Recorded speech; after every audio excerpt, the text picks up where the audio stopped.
Hello everyone, welcome to Apurva Ki Pathshala where word comes to life.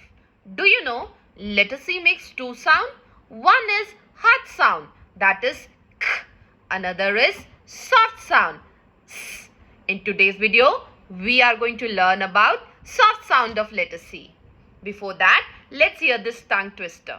Centipede cycling through city street, moving fast on tiny feet. Have you noticed the word like centipede, cycling and city?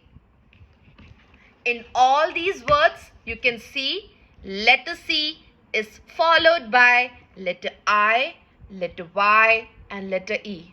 So my dear kids, whenever letter C is following letter I, Y and E respectively, it makes the soft sound S. Otherwise, it makes the hard sound, that is K. To know more such phonics rule, subscribe my channel Apurva Ki Pathshala and don't forget to like my video. Thank you.